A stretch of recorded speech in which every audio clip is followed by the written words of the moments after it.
Hello movie lovers, আশা করি সবাই বেশ ভালো আছেন।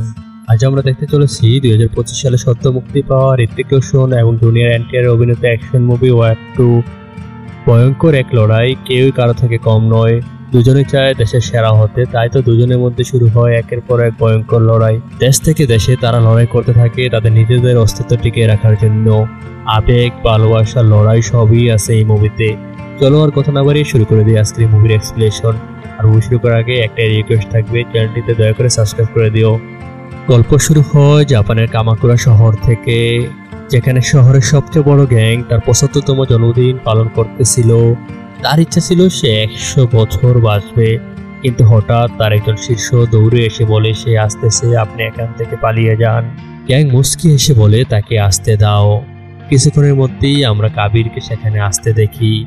তাকে গ্যাং একা দেখে তার হিংস্র পোষা নেকড়েটিকে ছেড়ে দেয় তাকে মেরে ফেলার জন্য, কিন্তু কাবির উল্টো সেই নেকড়েটিকেই তার পোষ মানিয়ে ফেলে আর গ্যাংয়ের কাছে এসে বলে আজ তোমার মৃত্যুর দিন। কাবির তার পিস্তল বের করলে গ্যাং জানায় এটা শান্তিপূর্ণ জায়গা, তাই পিস্তল ছেড়ে হাত দিয়ে লড়াই করতে বলে। তারপর লড়াই শুরু হয় গ্যাংয়ের লোক বনাম কাবিরের সাথে। সেখানে সে গ্যাংয়ের লোকদেরকে সে একাই মারতে থাকে, সেখানে সবাইকে এক এক করে কচু কড়া করতে থাকে। এই লড়াই চলতে থাকে প্রায় 5 মিনিট পর্যন্ত, যা দেখে গ্যাং ভয়ে একেবারেই শেষ। তাই সে বয়সে কোনো রকম করে সেখান থেকে পালিয়ে যাচ্ছিল একটি হেলিকপ্টারে করে, কিন্তু কাবির সে হেলিকপ্টারের সামনে এসে পাইলটকে গুলি করে মেরে ফেলে। আর কিছুক্ষণের মধ্যেই সেই হেলিকপ্টারটি বিধ্বস্ত হয়ে সেখানে সে মারা যায়। বেচারার আর 100 বছর বাঁচাটা হলো না। তারপরের সিনে দেখানো হয় জার্মানির বার্লিন শহরের একটি বারে। সেখানে সে একটি মেয়ের সাথে কথা বলতেছিল। সেখান থেকেই আমরা জানতে পারি কাবির একজন কন্ট্রাক্ট কিলার। সে টাকার বিনিময়ে যে কোনো ভয়ঙ্কর কাজ করে। জাপানের সে গ্যাংকেও সে কন্ট্রাক্ট কিলিং এর মাধ্যমে মেরেছিল। সে মেয়েটি কবিরকে জানায় তোমাকে এবার একজনের সাথে কাজ করতে হবে, কিন্তু কাবির জানায় আমি কারোর সাথে এককভাবে কাজ করি না। মেয়েটি জানায় তুমি যার হয়ে কাজ করবে তার হয়ে অলরেডি অনেকগুলো কাজ সম্পন্ন করেছো, আমি শুধু মাঝখানে তাদের হয়ে তোমার সাথে ডিল করেছি। সে তার কথায় রাজি হতে চায় না, তাই মেয়েটি বাধ্য হয়ে কাবিরকে একটি জায়গায় বন্দি করে ফেলে এবং ধোয়ার মাধ্যমে অজ্ঞান করে সেখান থেকে নিয়ে যায়। তারপরের সিনে দেখানো হয় এয়ারফোর্সের ক্লাব থেকে, যেখানে বিমান বাহিনীতে অসামান্য কাজ করার জন্য উইং কমান্ডার কাব্যকে সম্মাননা দেওয়া হয়। কাব্য হচ্ছে সুনীল লুথারের মেয়ে। মেয়ের সম্মাননা দিনে পার্টিতে সুনীল তার মেয়ের সাথে আনন্দের সাথে নাচানাচি করতে থাকে।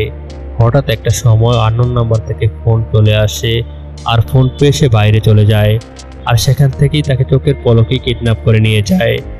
তারপর হিমালয়ের একটি জায়গাকে দেখানো হয়, যেখানে আমরা কাবিরকেও দেখতে পাই। সে একটি জায়গাতে বসে আর্টিফিশিয়াল ইন্টেলিজেন্সের মাধ্যমে মিটিংয়ে সবার সামনে উপস্থিত হয়। তখন সে দেখতে পায় কালী। আসলে কালী কোনো মানুষের নাম নয়, বরং এটা একটা গ্রুপের নাম। সেখানে Bangladesh, Pakistan, India, Sri Lanka, Myanmar, Russia সহ আরও অন্যান্য দেশ সামিল আছে। তো কালীর ইন্ডিয়ান দায়িত্বপ্রাপ্ত লোক কবিরকে স্বাগত জানায়। সে বলে আমরা অনেক দিন থেকেই তোমার উপর নজর রেখেছিলাম, এখন পর্যন্ত যতগুলো কাজ কমপ্লিট করেছিল সবগুলো আমাদেরই ছিল, তাই এবার সুযোগ এসেছে আমাদের দলের একজন হয়ে যাওয়ার। কাবির জিজ্ঞাসা করে আপনারা কি কাজ করেন আর আমি কিভাবে আপনাদের সাথে সংযুক্ত হতে পারি। কালীর ইন্ডিয়ান পার্সন জানায় আমরা বিভিন্ন দেশে অর্থনীতি নিয়ে কাজ করি, তুমি আমাদের দলে যুক্ত হবে পরবর্তী কাজ সম্পূর্ণ করার মাধ্যমে, আর তা হলো তোমার পিছনে ব্যক্তিটিকে মেরে ফেলা। কাবির পিছনে ফিরে দেখে একজনকে বেঁধে রাখা হয়েছে, যার মুখ খুললে সে দেখতে পায় সেটাই ছিল তার বস সুনীল। মুখ খোলার পরপরই কবিরকে দেখে সে থুতু ছিটায়, আর সাথে সাথেই বলে তুমি দেশদ্রোহী। অন্যদিকে কালীর থেকে জানানো হয় এবারে কাজ হলো লুথারকে মেরে ফেলা, কারণ সুনীল 2 বছর আগেই সে সংগঠনটি সম্পর্কে তাকে বলেছিল। সেখানে সুনীল কবিরকে কয়েকটা নিউজ পেপার খবর দেখিয়ে বলে এই যে এসব দেশে তারা অ্যাটাক হয়েছে, এসব পেছনে কালী নামের এই সংগঠনটি দায়ী। এরা বিভিন্ন দেশের অর্থনীতি ধ্বংস করেছে, বিভিন্ন অসুবিধা সৃষ্টি করেছে। কাবির এটা শুনে জিজ্ঞাসা করে তাহলে কালীকে শেষ করে দেই। সুনীল তাকে জানায় কালীকে দেখা যায় না, তাছাড়া সে একা নয়, সাউথ এশিয়ার অনেকগুলো দেশের সাথে তারা জড়িত, তারা অনেক পাওয়ারফুল, তারা ইন্ডিয়ার পিছনে লেগেছে। এটা শুনে কাবির বলে ঠিক আছে, তাদের যেহেতু আলোতে দেখা যায় না তাই অন্ধকারে ঢুকেই তাদেরকে মারবো। কাবিরের এই কথাতেই বোঝা যায় সে কেন কন্ট্রাক্ট কিলিংয়ে তার নাম লিখিয়েছিল। সে মূলত চেয়েছিল কালীর ভিতরে ঢুকতে, আর এই কারণে সে কন্ট্রাক্ট কিলিংয়ে তার নাম লিখিয়েছিল, কিন্তু সে তার বসকে মারতে চায় না। কিন্তু সুনীল তাকে বলে চারদিক থেকে সবাই তাকে ঘিরে রেখেছে, তাই তার মৃত্যুও নিশ্চিত।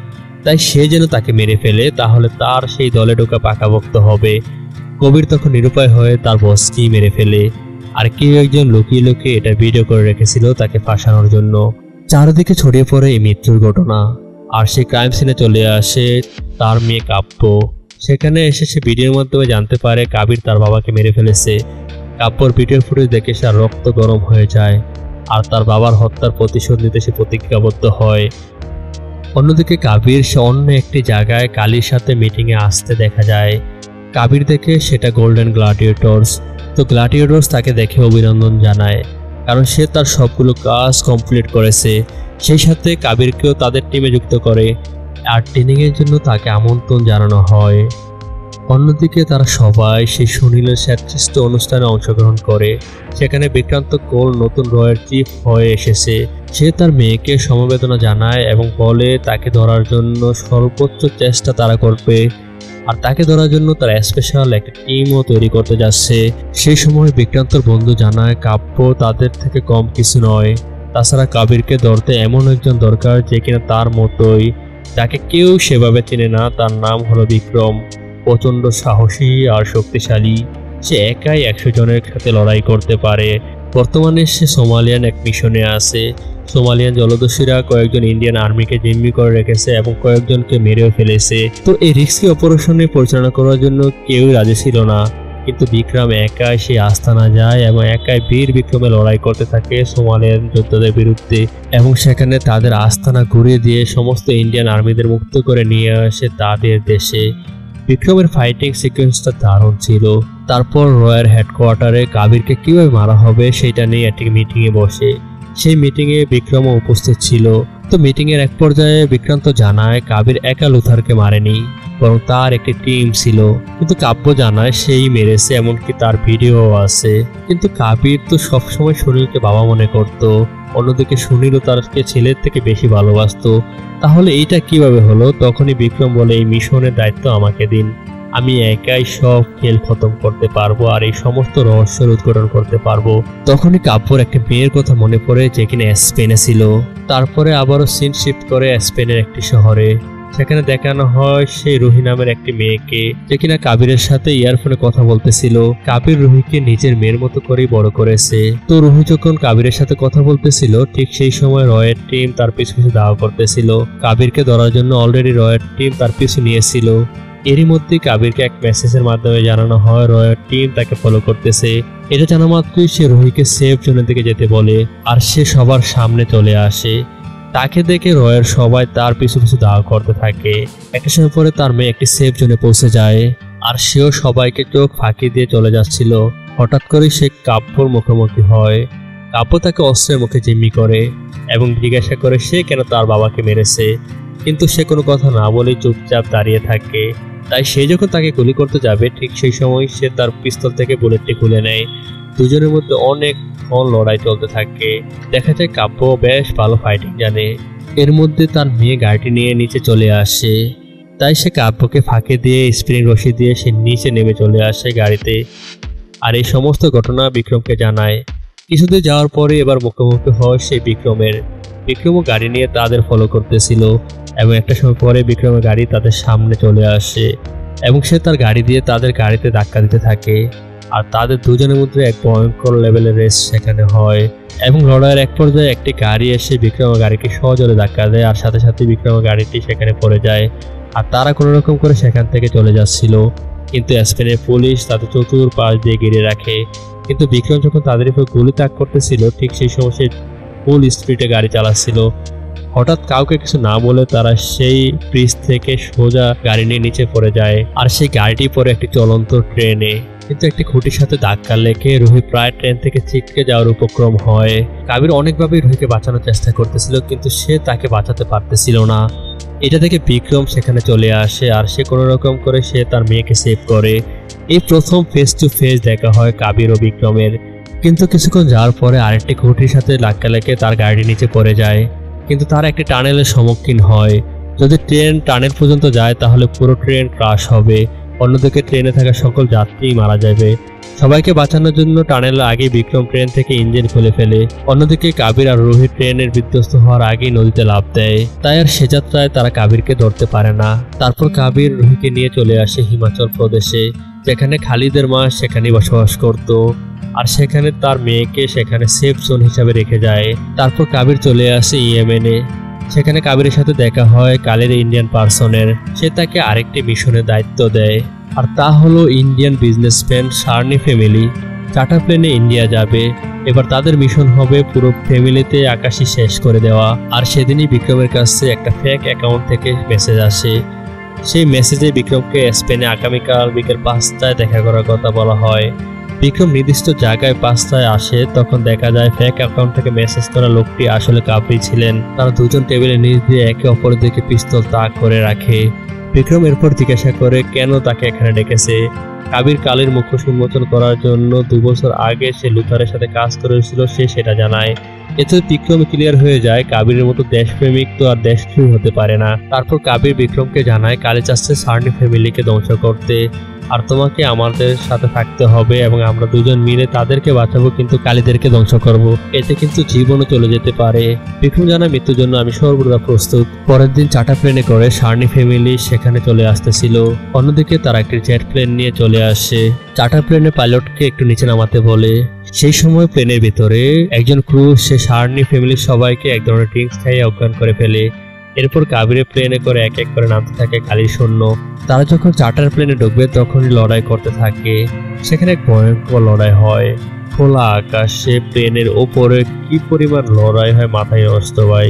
এবং একটা সময় পরে তারা দুইজন সবাইকে মেরে সেই চার্টার জেটটি ধ্বংস করে তারা সেই চার্টার প্লেনে উঠে যায়। কিন্তু বিক্রম তো তাদেরকে বাঁচাতে এসেছিল, আর সেখানে তারা যখন ঘুমন্ত অবস্থা ছিল সবাইকে সে এক এক করে গুলি করে মেরে ফেলে। তখনই কাবির একটু সন্দেহ জাগে। বিক্রম তখন কাবিরকে বলে তুমি বন্ধু চিনতে সবসময় ভুল করো, কিন্তু বিক্রম এবার তাকে মারে না। সে জানায় নেক্সট টাইমে দেখা হবে। এই বলে তাকে একটি প্যারাশুট দিয়ে কাবিরকে প্লেন থেকে নিচে ফেলে দেয়। কাবিরের নিচে পড়ে অবস্থায় বিক্রমের দিকে হা করে তাকিয়ে থাকে। কাবিরও বিক্রমকে দেখতেছিল, কারণ তারা ছিল দুজনেরই ছোটবেলারই বন্ধু। দুজন ছিল অনাথ। একদিন কাবিরকে কয়েকজনে মারতেছিল, ঠিক সেই সময় সেখানে বিক্রম চলে আসে। তারপর তারা দুইজন সবাইকে মেরে সেখান থেকে চলে যায়। কিন্তু তারা ছোট হাতে একের পর এক ক্রাইম করতে থাকে, আর বিভিন্ন খারাপ কাজে তারা জড়িয়ে পড়ে, যার কারণে একদিন পুলিশ তাদেরকে ধরে নিয়ে আসে। তারপর তাদের দুইজনকে কিশোর সংশোধন কারাগারে রাখা হয়, কারণ তাদের বয়সটা কম ছিল। সেখানেই একদিন সুনীল আসে। সে এসে সবাইকে বলে তোমাদের মাঝে একটি সুযোগ আসে দেশের সেবা করার জন্য। এটা শুনে তারা দুজন অনেক বেশি খুশি হয়ে যায়, কারণ সে সবসময় নাম্বার 1 হতে চেয়েছিল। তখন সে চায় দেশের সেরা সোলজার হতে। এই জন্য সবগুলো ট্রেনিং কঠোর পরিশ্রম করে সে নাম্বার হয়ে যায়। কিন্তু রেজাল্টের দিন কাবিরকে সোলজার হিসেবে বেছে নিল, তাকে সোলজার হিসেবে বেছে নেয় না। বিক্রম কারণ জানতে চাইলে সুনীল জ্বালায় তুমি সবসময় নিজের জন্য সবকিছু অ্যাচিভমেন্ট করেছো, ফার্স্টে এসো, কিন্তু দেশপ্রেম তোমার মধ্যে নাই যা কাবিরের মধ্যে আছে, তাই তোমার আরো সময় দরকার। কিন্তু বিক্রম এটা মানতেই চায় না, তাই সে নাম্বার 1 হওয়ার জন্য সেখান থেকে পালিয়ে যায়। ছোটবেলার এসব স্মৃতি কাবিরের মনে করার সাথে সাথে ফ্ল্যাশব্যাক শেষ হয়ে যায়। এর মধ্যেই কালের ইন্ডিয়ান প্রতিনিধি সে বিক্রমকে ফোন করে বলে প্লেনে কাবিরকে কেন সে মারল না। বিক্রম জানায় সে পালিয়ে গেছে, যার কারণে সে তাকে মারতে পারেনি। নেক্সট টাইমে তাকে যেখানে পাবে সেখানে মেরে ফেলবে। তখন বিক্রম জানায় সে যেন একটু সেফ থাকে, কারণ সে তার সব সময় তার পিছনেই থাকবে তাকে মেরে ফেলার জন্য। তারপর সেই লোকটি দেখে না সমুদ্রের মাঝখানে একটি সেফ বোটে সেই সমস্ত কালির লোকদের সাথে মিটিং করতেছিল, আর তাদের সর্বশেষ প্ল্যান হচ্ছে ইন্ডিয়ান প্রাইম মিনিস্টারকে মেরে ফেলা। কিন্তু সমস্ত জিনিস সে বুঝে ফেলে। তারপর সে সেখানে এসে এক এক করে সবাইকে মেরে ফেলে। একটা সময় পরে সে যখন কালির সেই প্রতিনিধিকে মারতে যাবে, ঠিক সেই সময় সেখানে বিক্রম চলে আসে। বিক্রম তার দিয়ে গুলি তাক করে এবং তাকে গুলি করতে থাকে। সে কোনো রকম করে সেখান থেকে চলে যায়, এবং একটা সময় পরে সেই কালির প্রতিনিধির সাথে বিক্রমের কথা তর্কাতর্কি হয়, যার কারণে বিক্রম সেখানে তাকে গুলি করে মেরে ফেলে। এবং একটা সময় পরে সে যখন কাবেরী থেকে গুলি তাক করে তাকে মেরে ফেলার জন্য, আর সেখানে সে একটা জিনিস ব্লাস্ট করে, আর সাথে সাথে সেখানে আগুন ধরে যায়। সে কোনো রকম করে সে একটা ছোট স্পিডবোট নিয়ে সেখান থেকে চলে যায়। বিক্রমও ছাড়ার পাত্র না, সেও তার পিছু পিছু ধাওয়া করে, কিন্তু অনেকক্ষণ হওয়ার পরও তাকে কোনোভাবেই তারা পায় না, এবং সেও স্পিডবোট নিয়ে তার পিছু পিছু ধাওয়া করে। এবং একটা সময় পরে সেই কাবির সেই প্যারাশুটের মাধ্যমে সে সেখান থেকে উড়ে যায়। একসময় কাবি ও কাব্যের মাঝে প্রেম ছিল, তারা দুজনই প্রেম প্রীতি খুব মজা মাস্তি করতেছিল। একদিন সে কাব্য তাকে বিয়ে প্রপোজ করে, কিন্তু সে এটা অ্যাকসেপ্ট করে না, কারণ সে জানে সে যতদিন বেঁচে আছে সে দেশের জন্য বেঁচে থাকবে আর তার মৃত্যু একেবারেই নিশ্চিত, যে কোনো সময় সে মারা যেতে পারে। তাই সে চায় না তার জীবন ধ্বংস হয়ে যাক, যার কারণে সে তাকে অ্যাকসেপ্ট করে না। আর বর্তমানেও সে তার সাথে দেখা করে এবং একটা সময় পরে সে তার সমস্ত ঘটনা খুলে বলে এবং সে বলে তার বাবার মৃত্যুর জন্য সে দায়ী না। আর এই সমস্ত ঘটনা তাকে খুলে বলে, তখন কাব্য তাকে বলে তার বাবার দেশপ্রেম যেন বৃথা না যায়। তারপরে আমরা বিক্রমকে দেখতে পাই, সে এবার সরাসরি কালী মেম্বারদের সাথে দেখা করে আসে এবং সেখানে সবাই একমত হয় ইন্ডিয়ান প্রাইম মিনিস্টারকে হত্যা করতে হবে যে করেই হোক। বিক্রম জানায় সে এটা ভালোভাবে শেষ করতে পারবে, কিন্তু কালীর সব টিম মেম্বাররা কাবিরকে নিয়ে ভয় করে। বিক্রম জানায় এই সমস্ত কাজ আমি দেখে নেব, কারণ কিছুদিন পরেই প্রধানমন্ত্রী সুইজারল্যান্ডে যাবে আর সেখানে সিকিউরিটি দায়িত্ব সেই পাবে, তার মানে শিয়ালের মুখে মুরগি দেওয়ার মতো। অন্যদিকে কাব্য তার বাবার বন্ধু সায়নাকে ফোন দেয় এবং সে বলে, আঙ্কেল আমি কাবিরকে আপনার সাথে দেখা করতে নিয়ে আসতেছি, সে আপনার সাথে অনেক গুরুত্বপূর্ণ তথ্য শেয়ার করতে চায়। তারা যখন সেখানে চলে আসতেছিল ঠিক সেই সময় তারা একটি ফাঁদে পড়ে। কাবির তখনই বুঝতে পেরেছিল সবকিছুর পিছনে আসলেই সায়রেনই দায়ী, এমনকি সে তার নিজের ফ্যামিলিকে মারার অর্ডার দিয়েছিল, এমনকি সে যদি প্রাইম মিনিস্টারকে মারতে পারে তাহলে সেই হবে নেক্সট প্রাইম মিনিস্টার। কিন্তু এই ফাঁদ থেকে তারা কিভাবে বের হবে? অনেকক্ষণ লড়াই করার পর তারা কোনোভাবেই তাদের সাথে পারতেছিল না। ঠিক সেই সময় সেখানে রয়ের চিফ সেখানে চলে আসে, সে তাদেরকে মেশিন গান নিয়ে সবাইকে এক এক করে গুলি করে মেরে ফেলে। এটা থেকে তারা দুজনই তো অবাক, জিজ্ঞাসা করে আপনি এই ব্যাপারে কিভাবে জানতেন? তখন সে বলে, কিছুদিন আগে আমি তোমার পর্যায়ে ছিলাম আর ওই দায়িত্ব আমি নিজেই পালন করেছি। কাবির তখন বলে, কালীর প্ল্যান হচ্ছে প্রাইম মিনিস্টারকে শেষ করা, আর এই প্রাইম মিনিস্টারের দায়িত্বে আসছে বিক্রম, যে কিনা কালীর মেম্বার। তখন কাবির বলে, আমি বিক্রমকে দেখে নেব। আসলে সবকিছুর পেছনে আসল হাত রয়েছে সায়রনের। এর মধ্যে আহত একজনের ফোন করে বিক্রম, সে জিজ্ঞাসা করে সবাই কি খতম নাকি। এই পাশ থেকে জানানো হয় হ্যাঁ সবাই মারা গেছে। এইটা শুনে তো সে অনেক বেশি খুশি হয়ে যায়, তো আসল ঘটনা তো সে জানে না, যেটা কিনা পুরোটাই তাদের দুজনের প্ল্যানিং ছিল। তারপর তারা দুজনে কেবল কারে এনজয় করতেছিল। বিক্রম তাদেরকে জানায় তারা মারা গেছে। এটা শুনে তো তারা সবাই অনেক বেশি খুশি হয়ে যায়। ঠিক সেই সময় স্নাইপার দিয়ে হেডশট করে সাইরেনকে মেরে ফেলে। এরপর সে যখন ফোনটি রিসিভ করে তখন সে তাকে বলে এখন কেমন ব্যথা লাগছে। এটা বলে সে বিক্রমকে গুলি করে, কিন্তু তাকে মেরে ফেলার জন্য, অন্য নয় ভয় দেখানোর জন্য। অন্যদিকে হামলার কারণে প্রাইম মিনিস্টারের প্রোগ্রাম বন্ধ হয়ে যায়, সেই সাথে মন্ত্রীর কথা বিক্রম আইসিইউতে ভর্তি হওয়ার। তারপর বিক্রমে যখন জ্ঞান ফিরে তখন সে তাকে মারার জন্য পাগল হয়ে যায়। অন্যদিকে সে তাকে ফোন দেয় এবং সে বলে তার সামনে তার সামনাসামনি লড়াই হবে আর সে যেখানে জিতবে সেই হবে নাম্বার 1। অন্যদিকে সে বিক্রম আগেই সেই প্লেনে সে মন্ত্রী দেহের ভিতরে টাইম বোমা ব্লাস্ট করে রেখেছিল, যাতে করে প্লেনটি মাঝ আকাশে ব্লাস্ট হয়ে সেখানে সবাই মারা যায়। আর সেখানে সে বিক্রম আর কাবিরের সাথে এক ভয়ঙ্কর লড়াই হয়, যেখানে দুজন অনেকক্ষণ লড়াই করতে থাকে প্রচন্ডভাবে। লড়াইয়ের এক পর্যায়ে কাবির সে বিক্রমকে মেরে একেবারেই নাস্তানাবুদ করে দেয় এবং একটা পর্যায়ে তার বুকের ভিতরে একটি লোহা ঢুকে যায়, যার কারণে সে একেবারে মুমূর্ষ হয়ে যায় এবং সে মারা যাওয়ার অবস্থা উপক্রম হয় এবং সে সমস্ত জিনিসের জন্য তার কাছে ক্ষমা চায়। তখন সে বলে এখন আমাদের সময় শেষ হয়ে যায়নি, তুমি আর আমি মিলে সমস্ত জিনিস এক করে ফেলবো আর তুমি চাইলে এখনো নাম্বার 1 হতে পারো। অন্যদিকে সে বিক্রম বলে তার লাশটিকে নিচে ফেলে দে।